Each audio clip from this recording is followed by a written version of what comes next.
The surgery, making the incisions, inserting the nail, completing the fixation took somewhere around 1 hour. Closing the wounds and then applying a plaster splint after the operation was another 15 to 30 minutes. Anderson was then in the recovery room for about an hour, and then he, from the recovery room, was moved to his hospital room. It's been, as of now, it's less than 48 hours since the surgery, yet he has been able to stand. He's been able to use crutches, and he's been able to take some steps. Obviously, as we can all appreciate, this is an extremely painful injury. And then, of course, there's the additional pain that is associated with having surgery as well. He's currently on the proper pain medication, and that's constantly adjusted and titrated to meet his needs, but also not cause any complications. The expectation of bone healing could be as short as 3 months, but obviously hoping within 6 months. The second aspect of his healing besides the bone is the soft tissues that cover the bone, and those will also play a role in his overall healing and, of course, his overall recovery. When it comes to Anderson returning to training, this will be a function of A, healing, and B, pain tolerance. There will be some sensitivity to the area, obviously, and over time that should diminish. Expectation of potential training, in terms of full UFC MMA, we would be thinking somewhere in the neighborhood of 6 to 9 months. However, prior to that, there will be what we call cross-training, where he will be working on aerobic conditioning, and he can certainly be putting his upper limbs and his right lower limb through various forms of training. He is currently what we call non-weight bearing on that left leg, and that's really because of the amount of pain it engenders for him to put weight on it at this time. But as the initial insult of the fracture and the surgery diminish, based on the pattern of the fracture and the fixation he has, I would allow him to be progressively weight-bearing. The initial injury, when both bones broke, there was a tremendous displacement of the leg at the site of the break, and that puts the soft tissues at risk.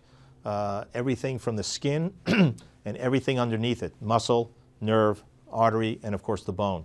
So in the octagon, once the injury occurred, he was rapidly attended to by Dr. Anthony Ruggiero, one of the Nevada Athletic Commission's physicians, and he immediately realigned Anderson's leg, and not only that, maintained the leg in as straight a position as he could, despite Anderson being in tremendous pain and obviously difficult for him to want to lay still. Shortly thereafter, he was put on a litter. He was rapidly exited from the octagon, where Dr. Jeff Davidson, another member of the UFC medical team, orchestrated his rapid exit from the arena. There was an ambulance waiting at one of the docks, at the open door docks in the back, to immediately load Anderson on and then transport him to University Medical Center, which is a level 1 trauma center here in Las Vegas. Once he arrived at the trauma center, he was rapidly assessed. He received immediate x-ray documenting the fracture and the level of the fracture. He had some minimal blood work done that was necessary. The type of injury he had, I discussed with him. The type of surgery that's normally recommended for this injury was discussed with him. His questions were answered. He was concerned mostly when he could start training again. I was mostly concerned about getting the fracture fixed. The University Hospital responded rapidly. They got a trauma room open and ready. Once he was under anesthesia, he's moved from the from the hospital gurney onto the hospital table, and then the process began that I discussed earlier. I would say that in the nature of this sport, this is an uncommon injury. Not unique, but uncommon. And I guess if I'm thinking of analogy, we could think of a diamond is supposed to be the hardest stone, and yet somehow a diamond cutter can find just the right spot and tap it and crack it. I might hit a diamond with a hammer and never touch it. So in this particular case, you have just this, at the time of contact, whatever the forces were that came to be right at that moment were enough for his leg to break. Well, my feeling is that for the most part, he's acting extremely appropriately. He's following all the directions. He's working well with the nurses. He has already, in less than 48 hours, we have had him up on crutches. He's actually taken some steps outside of his hospital room into the hallway. So I would say he's above average in terms of where he is now compared to, say, an average person.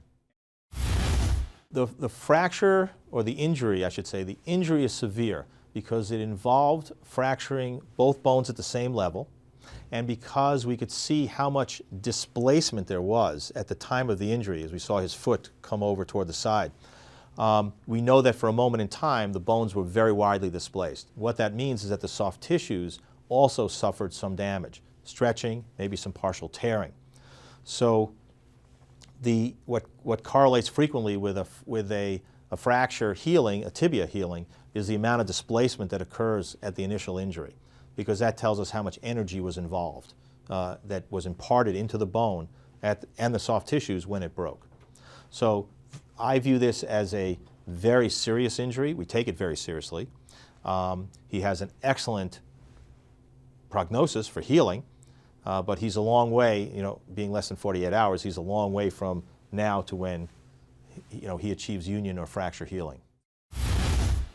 I think that for anyone who gets an injury like this, we like to try to motivate them to get around. It's good for their general body healing and mental healing, of course, to be more active.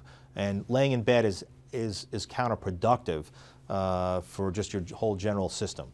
So for Anderson, the first couple weeks, nothing aerobic or cardiac, because we want his wounds to heal. I don't want him sweating. I don't want to compromise his wounds getting any infection. He can start to put some weight on that leg as the pain starts to diminish, and that can also vary, after the first 2 weeks. Once the wounds are completely healed and closed, and he's starting to put some weight on the limb, he can do some cross-training. He can do some upper body work.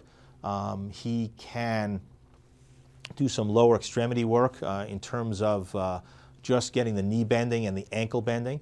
And those are going to be the main rehabilitative aspects in the post-operative phase, is the knee motion, ankle motion, and then reestablishing and rebuilding his calf muscles, because our muscles atrophy very rapidly the minute we stop using them. So those will be the focuses of his eventual rehab.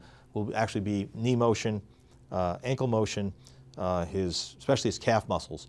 There's really no specific rehabilitation that's necessary on the bone itself. It just has to do its own biological thing and heal. I can't name a particular person offhand, but my expectation is that an athlete who suffers we would call this a long bone fracture, tibia, femur, your humerus. If you fracture that bone, we have expectation that the bone will heal, it will regain its original strength, and then the athlete can resume their activity level. The limiting step might be more the soft tissues. And in this particular case, it's really too early to say just how sensitive those tissues are going to be and for how long. But the expectation would be for an athlete suffering a long bone fracture to be able to return to hopefully return to their original sport of choice.